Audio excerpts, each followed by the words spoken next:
find it within, wherever it's dwelling in your body.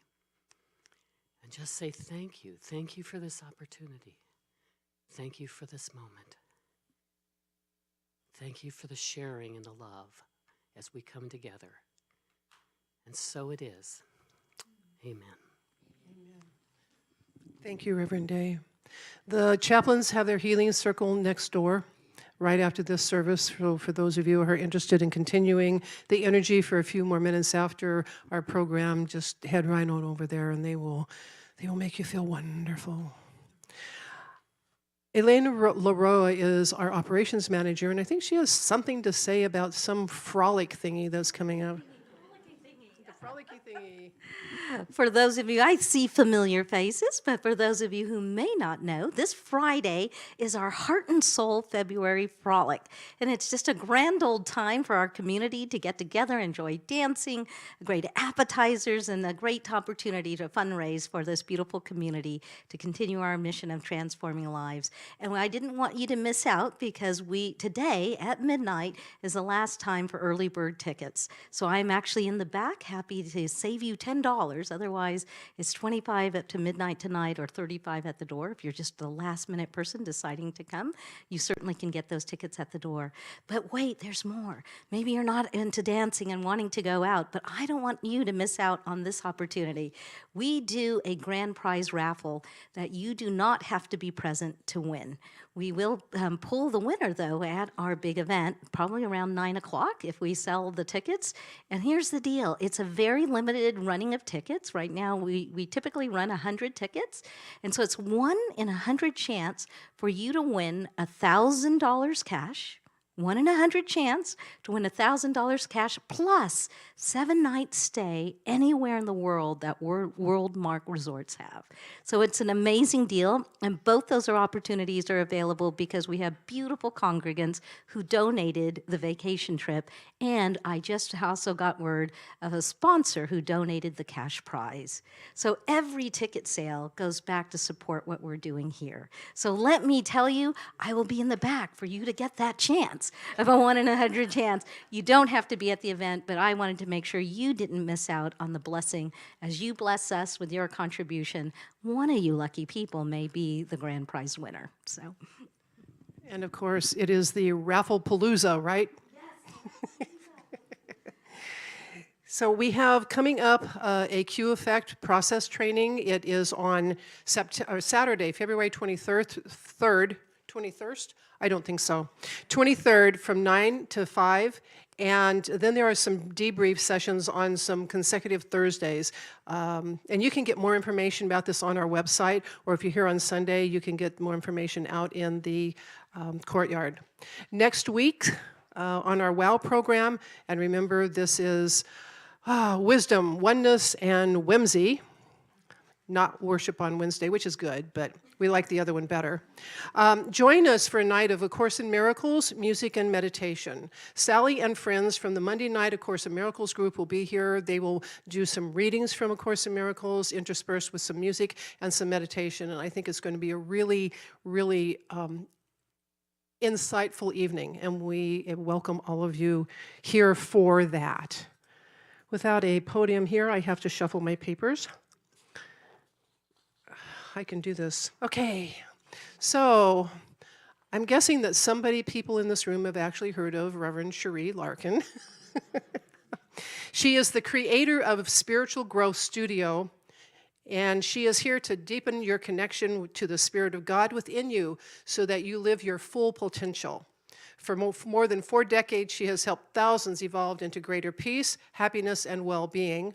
She is widely recognized for her unique and powerful interpretation of Scripture and universal spiritual principles, and she is one of the most listened to voices for creating an extraordinary life, and it is an honor to be able to interview her tonight, Reverend Cherie.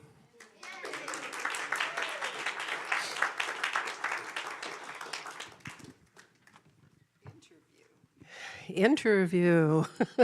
Tell us all your secrets. We'll put it in the National Enquirer. So I know that you have some very specific things you want to share with us, but I just want to start out with a couple of questions. This is sort of like, how did you start and where did you come from? I know that you grew up in Unity, and the people who grow up in Unity have different experiences that either carries them through or they leave it for a while and they come back. So what was your beginning experience with spirituality? And then we can, follow the little crumbs as to how you got to doing what you're doing now with your online ministry. Okay. Well, I'm not a Unity baby, but I did grow up in Unity. I started at age 10. My mom was, I was born baptized Catholic, but my mom wasn't satisfied with that spirituality, so she became a seeker. And she followed Ernest Holmes and read Science of Mind magazine and found a little religious science church that we started going to when I was 10. And then it closed, and they said, we ought to try Unity because it's very similar. And so we went over to Unity of the Oaks in Carmichael with Reverend Rue Nichols. And and I was there, and they didn't have a Sunday school, but as soon as I was kind of a Unitine, they kind of lumped me in with YOU, and I grew up through that. And I guess one of the key things, and I talk about this in some of my videos, how we started, is my dad, who was the sole support of our family. He was an immigrant factory worker. He was a maintenance man at the Campbell's Soup Factory, supporting our family of 4. Got sick with cancer. And way back then, it was pretty primitive, the treatment. And so he was off work for 2 years. And the family really struggled. My mom was a seamstress, and so she would do alterations, and she took in ironing white cotton shirts for men at 25 cents a piece, so that our family would have money. And I watched her use her creativity, her imagination, her ingenuity in supporting the family while Dad was, and still taking care of us as kids, and Dad was sick. And it was then that we found the Unity Church. And so we heard Catherine Ponder's affirmations. I think Catherine Ponder was around then. But we used to we used to make affirmations, and Mom would iron the shirts, and we'd memorize the affirmations, and I'd dance around the ironing board. And, we'd affirm, I am in stride with the upward progressive movement of life. The mark of success is upon us. And, all the doors are open before us. Miracle follows miracle, and wonders never cease. And so there were 3 or 4 that we said and memorized and danced around, and we got through that experience. My dad lived to be 81 years old. Everybody recovered, and we moved on. But it was then that it would have been very easy to acquire a consciousness of lack and limitation and sickness as a way of life, and fear, and none of that touched our household because of my mom's faith, and then she was integrating me into that same faith tradition. So were you able to maintain that as you grew up and out of the house and went Right. on your way? Because life, when you get out of that structure of the family, life really changes. It does. So it does. However, I never deserted the principles. I went to San Diego. I left here. I grew up here, and I left and went to San Diego State. And when I was there, I found a Unity Church, and I went to the Unity Church in San Diego. And it was interesting. There I met a woman who I was paying my own way through college. My sum total of parental support for college was my mom used to bake these really great peanut butter brownies, and she would put them in a shoebox and mail them to me with a $5 bill. But I was paying my own way through college, and so I'd worked as a waitress at the Pizza Hut and saved up money for enough to get through the first year, but then I was going to have to work or do something. And I went to the Unity Church, and there was a woman there who was an interior designer. And she said, I'm looking for somebody that just could be in my store when I'm not there, answer the phones and whatever. And I could teach you interior design if you're interested. And so she hired me and paid all my tuition. So I never left the Unity Church. It's been like James Dillard Freeman says, I took 3 wives out of there. He's been married 3 different women. And I thought, well, my whole way has been paid by Unity. My prosperity has come from Unity, So I'm not very good at interior design, but I did graduate. Whatever it takes, right? Yeah. So I'm not quite sure what to ask you because you have it, you seem to have it so together. But obviously you ran into some challenges in your Right, life somewhere. and I brought some of those to We're going share. to talk about Yeah, some yeah, of your yeah, challenge. Yeah, yeah. Because that's where we get our greatest courage is when we hear about other people's challenges and how they have worked through them and walked through them in grace and glory. Yeah, and I've just, you need to decide to stop getting all your growth from pain, right? It's okay to grow from joy. I gave that up a long time ago, but I did bring an experience tonight. I brought some things to talk about tonight because at the first of the year, and by the way, thank you for having me. Deborah and I go to lunch once in a while, and we do high spiritual talk. She's really enlightened. Yeah. If you haven't recognized that. At the first of the year, my own spirituality is evolving to where I'm all about surrender and trust. I love the principles, and I can teach you all the manifestation principles, and they're important. And working the principles, Johnny Coleman, it works only if you work it. They work only if you work them. So you have to know them and understand them and use them. And then after a while, they integrate into you and they become second nature, right? I say first nature, your God nature. You just live the principles. But even beyond that now, and not even getting lost in the silence or meditation, my new year was about just trust and surrender, just absolutely letting go. And letting God drive the car, getting in the passenger seat, and just letting go and letting God drive the car. And so what's coming from that? And so I looked back on a time in my life when I thought about that and thought about sharing with you tonight. I thought I have to look back on a time in my life when, to make that kind of surrender, most of us come out of that kind of surrender when we're down for the count, right? I titled the talk tonight, Get Back on Your A Game. And it's the Urban Dictionary, I should have brought my glasses, defines, although my eyes are perfect, just wear them as a fashion statement. The Urban Dictionary defines A game as to do your best possible in any endeavor. And I made a little handout for you tonight, and you can fill in the blanks as we go along and ask questions as we go. And don't be afraid to raise your hand if I fly past one of the blanks. There's little blanks for you to fill in on the handout. Does everybody have one that wants one, by the way? Because they're, okay.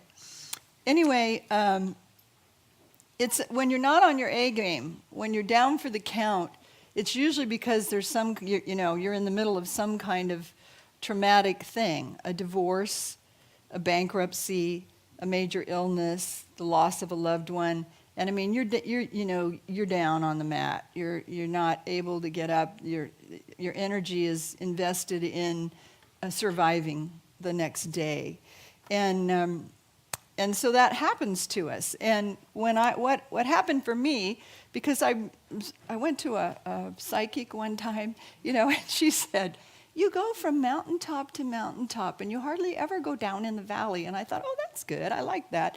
But I've had my share of valleys, trust me. And you learn in the valleys. I love that. Yea, though I walk through the valley of the shadow of death. But you walk through the valley.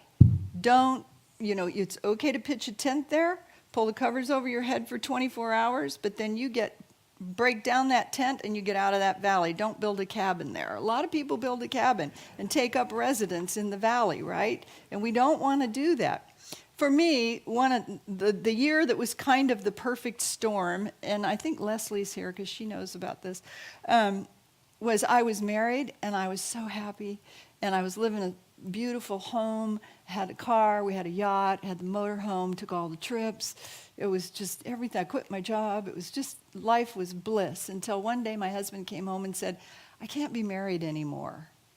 And I was just devastated and heartbroken, and everything in my life turned upside down then because I didn't have a job. I had to move out of the house.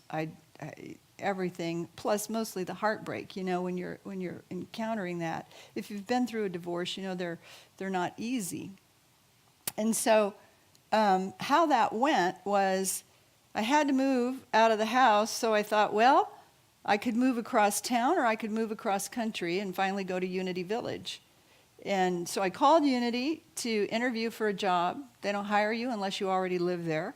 But somehow, because I'd been around for a lot of years, I interviewed for 4 jobs, and I didn't get any of them.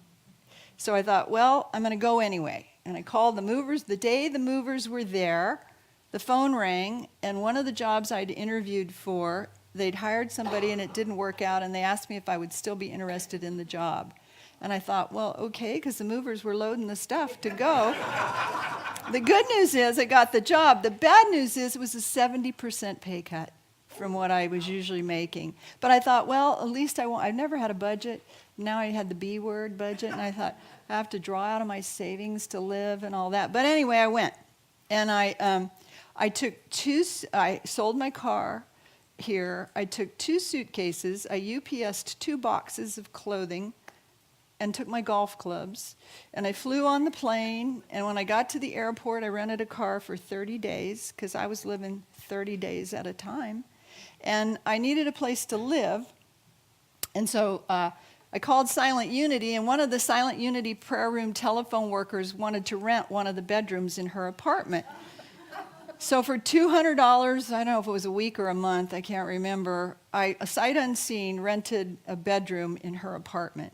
So I fly, I get there, I got my 2 suitcases, my golf clubs, and I get to this apartment, and it's lovely, and it's clean, but my bedroom was this 10-foot by 10-foot bedroom with a little single bed, with a little single closet, with a rental car in the parking lot. I remember that first night I sat on that little tiny bed looking at that little tiny closet. My bathroom in my house that I left was 26 feet long. So I'm thinking, how did I get here, God? Right? Heartbroken. How did I get here, God? And the only people I knew in Kansas City, you'll love this, were Faith and Mike Moran. They were the directors of the Unity Retreat Center, and so I knew 2 people in Kansas City. So what happens in those experiences, and let me see what I have, if I made a note here. You know, how did I get here, God? What happens in those experiences, if you've been in them, what's the best thing that you can do to get back on your A game is to do what's in front of you to do. Esther and I had this conversation recently. You have to do what's in front of you to do. Even though it may not feel good, even though it may not look good, even though you can't see the way ahead, you have to do what's in front of you to do. I had to move out of the house. I had to find a job. I didn't want to. I cried myself to sleep a lot of nights. But then I moved into this apartment, and I knew that was never going to work. And so I drove around, and there was always this area I loved that had lakes. And so I drove into that area, and I stopped at the real estate office, and they don't rent anything in the area. But this gal said, we've got this little condo that's for sale, and it's vacant. And so I went over and I looked at this little condo, which was across the street from a lake. And it had, you'll remember this, it had harvest gold and chocolate brown appliances and linoleum, green shag carpet, you know. We still don't know what we were thinking in that decade. I know, you know. And so, and the seller was a single woman, and she'd moved to Florida, and she was just kind of concerned that the property was sitting vacant. And it was $89,000 and 2,400 square feet. And it had a garage. My one criteria is if I'm going to live in the snow, I have to have a garage, and it did. It had a 2-car garage. So she let me move in rent-free immediately. So I could bring all my stuff from California. The movers could come, and they'd have a place to offload, and so that opened up. And then I went to the new job, which was working in the International Youth of Unity. And one day, these 2 men walked through my office, and they say, we'd like to talk to you about making International YLU more international. Right now, it's just kind of a U.S. and Jamaica, and would you be willing to fly around the world, all expenses paid, to the countries of your choice to help expand Youth of Unity? I could do that. I could probably do that. So from 30,000 feet in the air, going to Costa Rica and Amsterdam and Russia and all the places, my 70% pay cut looked a little different, didn't it? I was never in the condo, hardly. So things were working out. And then one day, I went out to my mailbox, and there was a check for $60,000. And I didn't know I had a rich uncle, but I had an uncle, and he had died, and the attorneys were trying to find me because I'd been in Europe or somewhere for 3 weeks, and so they just sent a certified check to my mailbox for $60,000 and said, please call the office. And my uncle left me, who I'd met 3 times in my life. When I was 10 years old, 20, he came to my wedding, and Aunt Mary died. This was Uncle Joe. Aunt Mary died, and I called him. And I sent him a card. You know, I knew he was in grief, and I ministered to him. And that meant so much to him, he went down and made me the executrix of his will and left me a 6-figure inheritance. So from that little tiny 10-foot by 10-foot bedroom on that heartbroken single bed, things were looking better. You know, I mean, and this didn't happen instantly, but I was doing what was in front of me to do. I was moving even though it was painful. And it probably was 2 years before I would go to work, and I would get in my car, and the minute I was alone, I would burst into tears over the heartache of my divorce. And I would cry all the way home and cry most of the night. And then I knew one time when I got home and I was crying, kind of went, wait a minute, I was only married 5 months. Must be something else. I don't know why. It's so hard to get over him.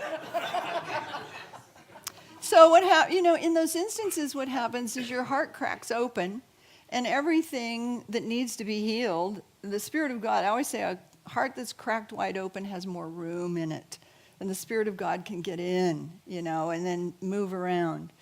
And I got off the plane from flying around the world and went to ministerial school, and a church I'd never attended decided to tithe to certain ministerial students. They chose me, and they paid all my tuition in ministerial school.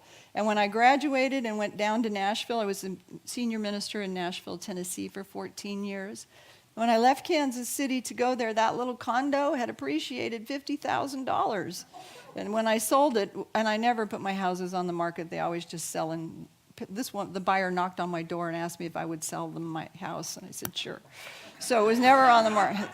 Actually, they knocked on my door in March, and I said, I'm not graduating until June, and I can't, and I don't know where I'm going. And so they came back the 4th of July. We wrote a deal to close October 1st. I hadn't been selected for anywhere, any ministry, and I said, I'm not moving twice.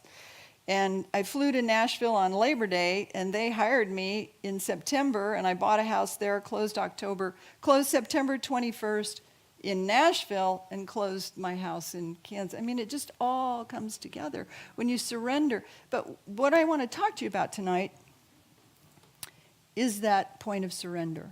My whole new thing in the year is surrender and trust, and how living from that, we know the phrases, let go and let God. But when you really make the commitment to do that, the universe can open up and support you in ways you could never imagine. I mean, I couldn't have imagined buying that little condo and having it appreciate like that. I couldn't imagine a church in Cincinnati that I'd never attended paying all my ministerial tuition. I couldn't imagine 2 people flying me around the world for 5 years, all expenses paid. I couldn't imagine my uncle that, he worked at a little tiny place in East Moline, Illinois. I didn't think he had enough. I mean, he left me a 6-figure inheritance. So, and it was just a stream of love coming to me, where normally, see, I'm intellectual. I'm going to analyze it. I'm going to rationalize it. I'm going to figure it out. I'm going to plot my way. I'm going to do a treasure map. I'm going to have it all figured out. But when you're heartbroken, you can't do that. You don't have any energy to do that. And in that vulnerability, in that humility, there's tremendous opportunity for spirit when we get ourselves out of the way. So let's hold on. We got a couple, Jesus talks about restoring your life in times of devastation. And he gives one word that'll get in the way with that. One word in all of the teachings that he does, he talks about something that will interfere with your healing, interfere with you getting back on your A game. If you're from my church in Sacramento, Capital City, you might know it because I did this at one of my sermons. Let's see if you were paying attention. Well, who knows? We're going to fill in the blank. Who knows what that one word is? Doubt. What? Doubt. That's close. That's good. Fear. That's close. Disbelief. Unbelief. Unbelief is the word you're going to fill in there. And the sentence below it is, unbelief does not cause failure, but it interferes, he says. Your lack of belief interferes with your success. It delays your success. But here's the thing, when you're broken, it's like you're not even, all your resistance is down. You have no resistance. And so that allows Spirit to move freely in your life. Think about, when we talk about belief, think about it. When something really great happens to you, what's the first thing you say? I can't believe it. I can't believe it. Or, it's too good to be true. So you want to change your mantra. I think I have on your handout there. You want to change your mantra. It's too good not to be true. When you're in alignment with Spirit, it's too good not to be true. The inheritance, the condo appreciation, flying around the world, finding a check for $60,000 in my mailbox. Can you imagine what that was like? I mean, it was kind of silly for them to send it to my mail. I mean, they didn't know who I was. They couldn't find me, so they just sent. They did a partial release and sent a note that said, "Here's a partial release. Please call our office. We're trying to find you." I thought, well, $60,000 would make me call. You know? Okay, so I'll call, you know. Anyway, when Jesus talks about unbelief, there's lots of places. On the back of your handout, I gave you some scripture references that talk about having this power to believe. But I want to go over the metaphysics tonight of the story of Jesus healing the boy with the unclean spirit. It's found in 3 of the Gospels, and the references are there for you.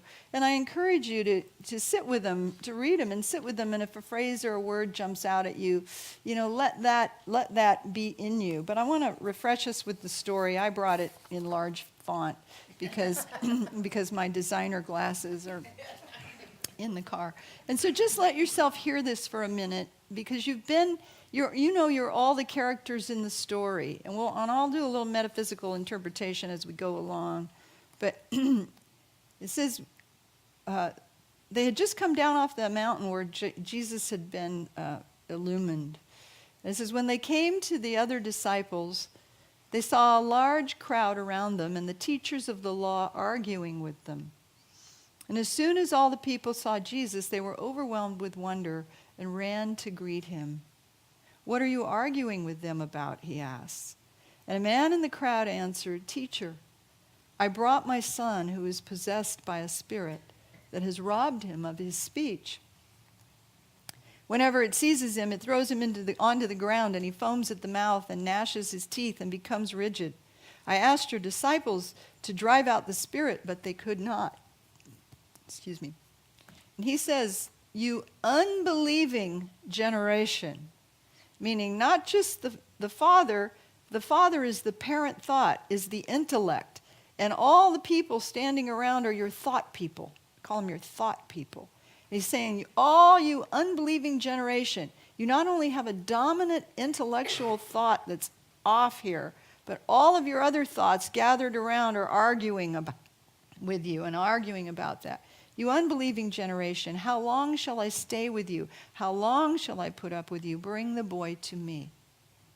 So he's immediately beginning to shift them off of unbelief to hope or expectation that something good is going to happen, right? "Bring the boy to me." Well, I wonder what he's going to do now, So he's shifting consciousness, which is what we have to do. I'm sitting on that bed, I'm looking at that little closet, I'm thinking, I don't think I want to live here. I want to live by a lake. I'll go drive over there, see if there's anything around, So you do what's in front of you to do. "Bring the boy to me."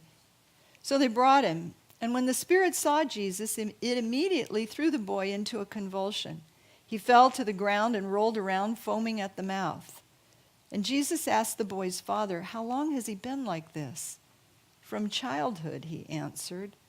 It's often thrown him into the fire or the water to kill him.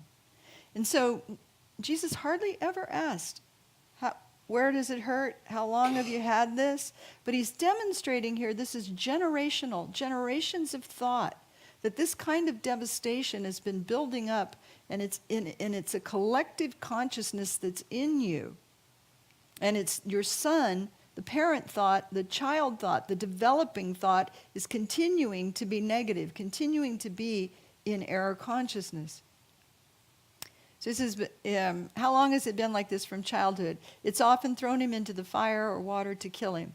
But if you can do anything, take pity on us and help us. Jesus says, if you can, everything is possible to the one who believes. And the Father, in his wisdom now, he's been awakened. He's speaking to the Christ Spirit. And he's been awakened. If you can, he says in that beautiful word, I do believe. Help my unbelief. Help those parts of me that doubt and fear and worry and can't trust and find it difficult to meet this challenge that I'm facing or make this decision or whatever it is. I do believe. Help me overcome my unbelief. And so immediately, when Jesus saw that the crowd was running to the scene, he rebuked the impure spirit. You deaf and mute spirit, he said, I command you, come out of him and never enter him again. Now, it says the spirit shrieked, convulsed him violently, and came out, and the boy looked so much like a corpse that many said he's dead. But Jesus took him by the hand and lifted him to his feet, and he stood up. So, here's your pop quiz, and it's on your handout.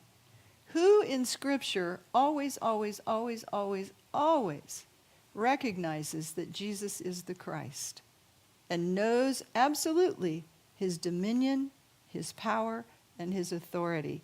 3 people in Scripture, 3 characters in Scripture. Who are they? Any guesses? Peter. No. Not John, no. No.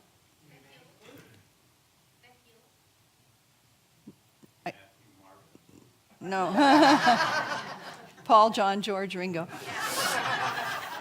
No. The ones who always know Jesus is the Christ are demons, devils, and unclean spirits. They know he has the power to cast them out. They recognize his authority. Just in this story, we see the unclean spirit saw Jesus and immediately went into convulsions within the boy because he knew his number was up. Demons, devils, and unclean spirits. And anytime there's an encounter in Scripture with the Christ, you'll see. So then after Jesus had gone indoors, his disciples asked him privately, why couldn't we drive it out? And he gives them some encouragement. He said, this kind can come out only by prayer, only by that higher consciousness. The disciples are still in the external realm. They're a developing master thought, but they're not a master thought yet, so they couldn't cast it out. And he encourages them. So do we answer some of those questions? The father of the boy with the unclean spirit said, I believe, help my unbelief. The 3 characters in the Bible will always recognize Jesus, demons, devils, and unclean spirits. So let's look at that in terms of when you're meeting this experience, it's unbelief that's going to get in your way. It's disbelief that you could be healed from a major illness. Disbelief that you could find love again after a divorce. Disbelief that after bankruptcy, you could get your finances back together. After you're fired from a job, that you could ever work again. I'm thinking of our government. Maybe disbelief, belief that we're going to have not have another government shutdown. That would be good. So how do we move in that to allow maximum optimization of spirit? And the answer is the 2 qualities that assist your recovery are what I said I started my year with: surrender and trust. Surrender is that humility You've had those experiences. That Quite a few. humility, that vulnerability. You're not, you don't have a steel rod on your spine and you're living as a know-it-all and you're not, there's a vulnerability. You don't know it all. You don't know what's next. You're living 30 days with a rental car. You have to you can't see the way ahead. And so you're at risk, but you're also at maximum freedom or optimization for spirit to move in your life because your resistance is down. Well, I have a question because what did you do in those moments where, I mean, none of this happened overnight. Right. And there had to be those moments where, you didn't know what was going to happen. I remember one day after I was, I think I had been laid off from a job and I was in one of those places. And I remember walking across the parking lot going, I wonder what's going to happen next. So what did you do in those moments where you really had no idea what was coming next? How did you work with that? Well, I think that's interesting. It goes back to growing up with my mom dancing around the ironing board when things looked, when we had no money and I was watching my mom work really hard, and yet there was never a sense that things wouldn't work out, that you wouldn't be okay. And what helped, I think, is I would think back on times when things had been rough, but I was here now. You're here, you got through it, whatever it was, you got through it, and you're here. And maybe you're in a place where you're hurting right now, but next year, this time, you won't be. And then what also I would do is I'd think, well, where was I on, what day is today? What's the date? February 13th. Okay, oh yeah. So where were you on February 13th, 1986? Right. Where were you on February 13th, 2017? What was going on in your life? So that helped me, that just puts perspective with what, I'm sure something was bothering me. But whatever it was, it's gone. Where did it go? It's gone. And so whatever is happening right now, good or bad, it's going to pass. It's going to pass. And so I think that helped me know that it wasn't going to last forever. And that I had to do what was we work in cooperation with Spirit. I'll talk about that in a minute. We work in cooperation with Spirit, so we do what's in front of us to do. You're taking action, but you're allowing yourself to be guided. So it's pull in deeper and listen. But I guess perspective, looking back on, I remember that wasn't my first divorce, and I remember saying, I hate this when I have to start over again. Because I know the drill. I've been through the process, and it just is terrible. It's terrible. And yet, you get through it. You get through it. Because we talk a lot about how, we're not crazy about change, but then when change is forced upon us, Right. that's a whole other thing. But you've had some recent experiences that are also like you're just blossoming in this surrender. Would you like to share some of that with us? Yeah, I want to just touch on one more thing. So we've got trust and surrender. Surrender is the humility, the vulnerability, the stop thinking you know it all, and especially if you've been in metaphysics and spirituality, you think we're pretty advanced in consciousness. We are. We do vibrate at a higher level, but it's the silliest thing to think that you know it all. And then trust. You cultivate trust by eliminating unbelief or doubt. And how do you do that? And one of my favorite ways to do that is it's not a really advanced spiritual strategy. It's called distraction. When I have to, I'm analytical. I analyze this little busy mind goes all the time, and I'm thinking and analyzing and researching, and I'm scientific and I'm medical and diagnosis and facts, and give me numbers are like chocolate to me, statistics. I love all of that. So to shut that off and just float with Spirit, that's just like, it feels airy-fairy. It feels weird. So I have to give myself a strategy that allows me to get out of my own way. And I call that distraction, the spiritual power of distraction. And what I mean by that is to turn my attention to some activity that absorbs me so that I can let there be white space or white noise over here. And for me, that's golf. That's getting on. I get on the elliptical and I read inspirational stuff while I'm doing my elliptical really fast. For you, it might be it's movement, it's body movement, it's running, it's putting a headset on. It can be listening to music, it can be cooking, it can be gardening, it can be extreme sports, but something that takes you out of your body, out of your thoughts, out of everything, so that you give God an opportunity to work. Because, you take your hands off of it and go over here. And for me to shut that analysis off is really hard.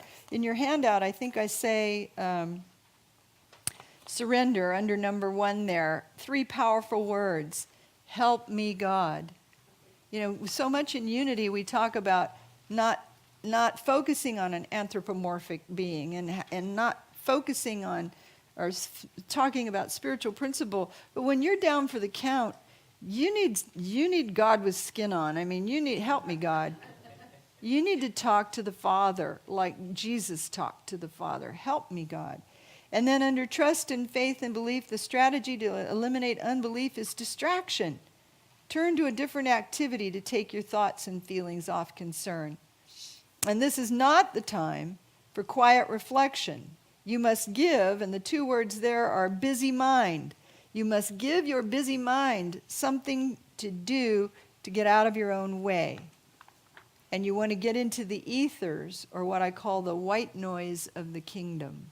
When you're over here doing something, when you've been so involved in a movie or crocheting or playing a board game or whatever, and somebody walks in the room, you don't even know, because you're so focused and so absorbed. That's how you want to get to let go of the problem.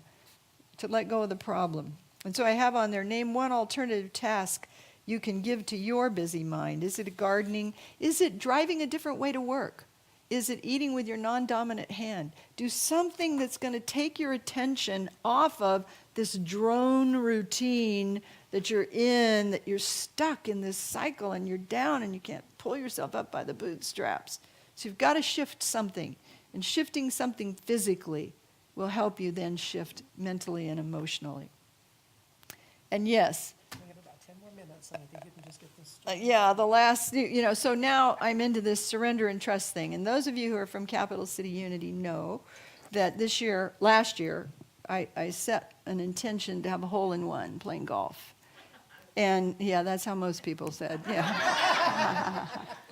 And I play with Phil Pearson, and I play with Joe Sloan and Bob Brock, all ministers, and we play on Tuesdays. And so, I thought about it. I've played golf for a lot of years. I thought about it, but I never really thought seriously about it. So I thought, now I know this process. I know surrender and trust. Just kind of get the picture of what I want and then let go. And so in some prayer time, I sprinkled, maybe 5 times over one whole summer. I sat in my prayer time and I thought, a hole-in-one would be nice. And I even walked the course in my mind because I knew which holes I could hit that distance. And I hit really straight. So I've hit the pin a couple of times and it's ricocheted off. And I've landed, like this is the hole, the flag pole, and I've landed like 15, 20 inches to the right of the hole. I mean, I've been close, but no hole-in-one. So in my mind, I've just surrendered and did my visualization and said, well, I'll let all that go. But every time we go out to play golf on the very first hole, because I think I could that's where I thought I would get a hole-in-one, I say, oh, it's a great day for a hole-in-one. And the guys will go, yeah, maybe you'll get it today, kind of thing. And they're not affirming a hole-in-one. So anyway, January 21st, I got a hole-in-one. Thank you. And what was so interesting about that process, which is similar to this, is that it wasn't on any hole I'd ever visualized. It was on the 15th hole. It was cold. I was tired. So my resistance was down, right? And when you do what's in front of you to do, I pulled a club out of my bag, and I've been too short to get to the green. For the last 5 or 6 times, I've hit that shot. And so the voice said, you're too short on that green. Use a bigger club. And use your 9-wood. And I went, that's too much club. Use your 9-wood. I argue with, don't you argue with spirit? It's too much club. Use your 9. I just thought, I'll use the 9-wood. So I tee the ball up and I hit it, and it is a perfect swing, which means I really got a hold of it. And it's like a line drive. It's just flying, and I'm thinking, see, I'm going to overdrive it. I'm going to go too far, and there's these big, tall weeds on the back of the green. I'm going to lose the ball. It's got a little miss negative, right? It's going to overdrive the green. I hit it too hard. But Bob and I were standing there, and we hear this bam. And he turns to me, and he goes, did you hear that? The ball hit the pin. Ball hit the pin. But it hit it really hard because it was flying. And I thought, oh, it's ricocheted off. Where am I with my faith, right? It's ricocheted off, hit so hard. It couldn't have dropped in because, it's flying fast.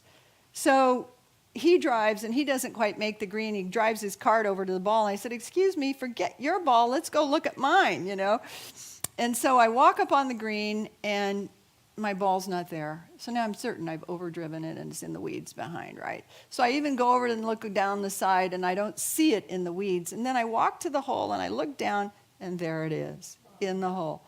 And you would think I would just jump up and be all thrilled, but what happened in that moment was really interesting, because I looked in there, and it was almost as if the voice of God was descending upon me, and I said, huh.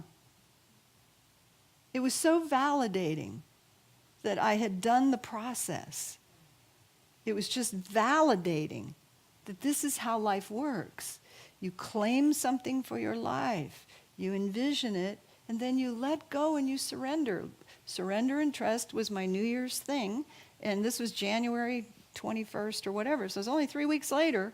And there it was. Then I was very excited and took pictures and all that. And I was wearing Joyce's shoes. Joyce gave me her golf shoes, and I was wearing Joyce, and she had a hole-in-one. So I was wearing her hole-in-one shoes. But the whole process then is, to sum all of this up, is just let go.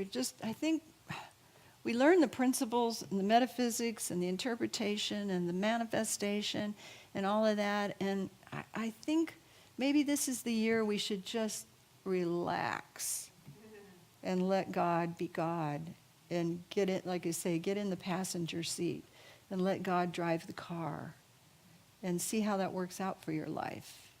Because God has so much more good for us than we can ask or imagine, and it's truly amazing. Let me see now this. Do I have anything else on here? The scriptures on the back kind of confirm that. They're some of my favorites on the back of your handout.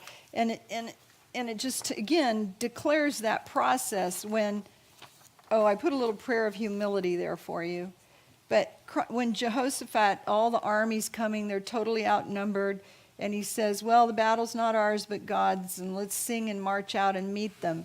And his message is, hear, O Judah, believe in the Lord your God, and you shall be prospered. For the battle is not yours, but God.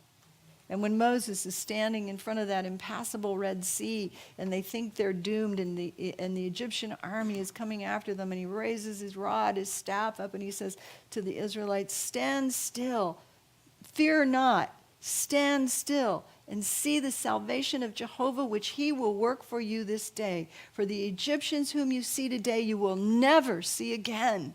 Because once you meet something in consciousness, you're there. You don't ever have to meet it again.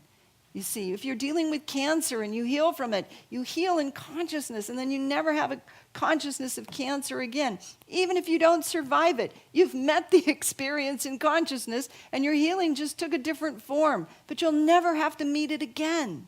Stand still. Fear not. Stand still. And see the salvation of Jehovah, the saving grace of Spirit, which Spirit will work for you, not you. You're not the one doing it. It's happening through you. It's happening in you. You're participating in it. You're cooperating with it. But you're not the one doing it.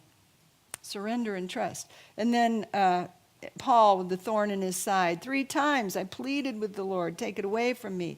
But he said to me, my grace is sufficient for thee, For my power is made perfect in weakness. And that weakness is your humility, in your vulnerability. Give me room to work in your life.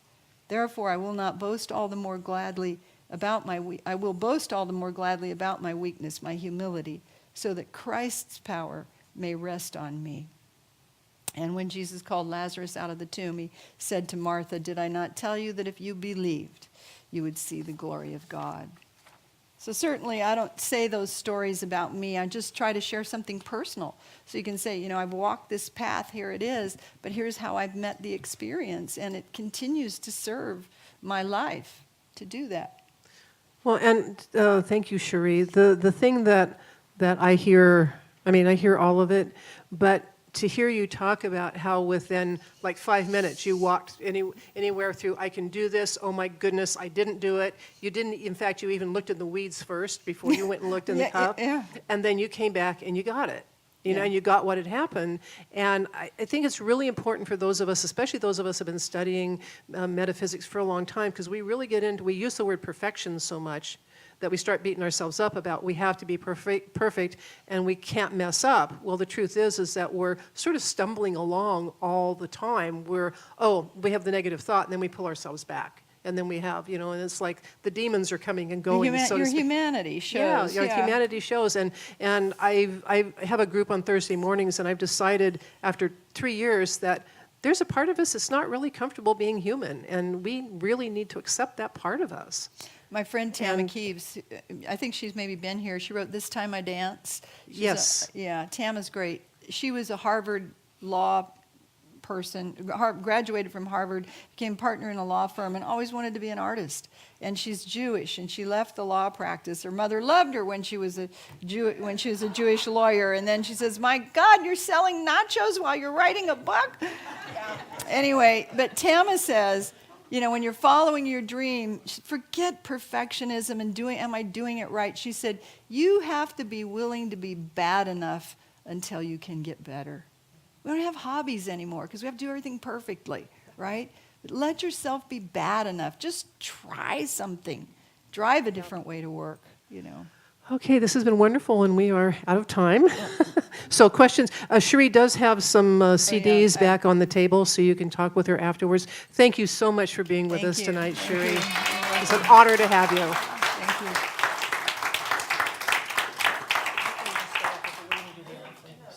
you. So this is our time for our love offering, and we all know that as we circulate and as we give, I heard something, a song the other day. It's that old song, It's Better to Give Than Receive. I think it may be from the 40s. It's an old song. And I was thinking that, it's really important that we do both. It's important that we give. It's also important that we receive. So we keep everything going in full circle. And the giving that happens here tonight is what helps support this program and the other programs here at SLC. So if you hold your offering in your hand and let us say our blessing together. Divine love, as me, blesses and multiplies all that I am, all that I have, and all that I circulate. Thank you, God.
It's been an honor to be here with Reverend Cherie tonight, and it's an honor to have all of you with us. So let's stand and join together in saying the prayer for protection, and let's see how connected we can become.